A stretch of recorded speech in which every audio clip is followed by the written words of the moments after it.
Let's make fancy soap at a way cheaper cost than at your boutique retailer.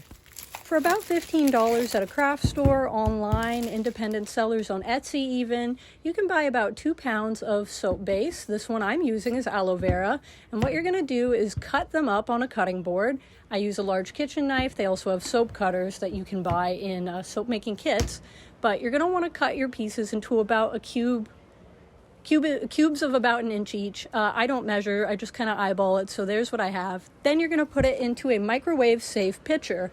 Put it in the microwave for about 30 minutes, let it melt down.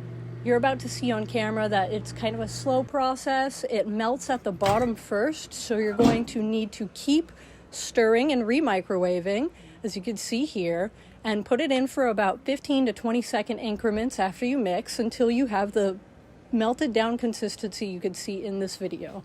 And now we get to the fun part. Once you've melted down your soap, it's all about customization. Since we're entering the holiday season, I wanted to use gingerbread and vanilla. These are fragrance oils, but if you're trying to avoid the chemicals commonly found in fragrance oils, you can always use a natural essential oil or other scenting agent. But I put about 20 drops each of each fragrance oil because mine are a little bit weaker, but that's okay. This was just for a tutorial soap that I'm going to be using, so it doesn't have to be perfect. As you can see, I struggled to get the oil out because it's been a while since I've used these particular oils, but about 20 drops each. And then you're going to mix it in. At this point, you can also add dry ingredients. Some people add bee pollen to help with their skin. Some people add very crushed oatmeal bits to help with the skin. I recommend really crushing it because if not, it will clog your drains. I've learned from a personal experience. You can also put dried herbs such as lavender, chamomile, anything that you would want on the skin. Something real nice, something organic, pesticide-free. And then we also color it. I wanted to go for like a glacial, ice-looking vibe, so I wanted to go with green and blue. As you can see, I put too much green to begin with. 2 drops was way too much. I used food coloring. Food coloring is a great way to color your soaps. Just know that if you, for some reason, are ever in the sun with them, the color will definitely fade.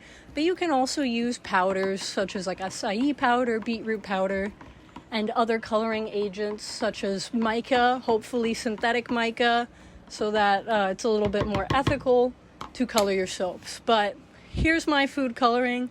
It ended up looking good after I put a drop of blue in. We got like this dark ocean glacial vibe. And now I pour it into my silicone mold. Now, I have a lot of silicone molds, so it's convenient for me to do this. But if you don't have one, don't spend the extra $10 to get one. You can use a cupcake mold, a muffin mold, anything like that lined with something that will help you pop the soaps out easy, such as plastic wrap or wax paper. And you can even pour it into a baking pan and just cut it into cubes yourself afterwards. There's a lot of ways to be crafty with making soap without having to spend too much. I mean, you don't even really have to scent it because some come scented, such as the honey soap bases. But here's my final product. I struggled to get it out. This beautiful rose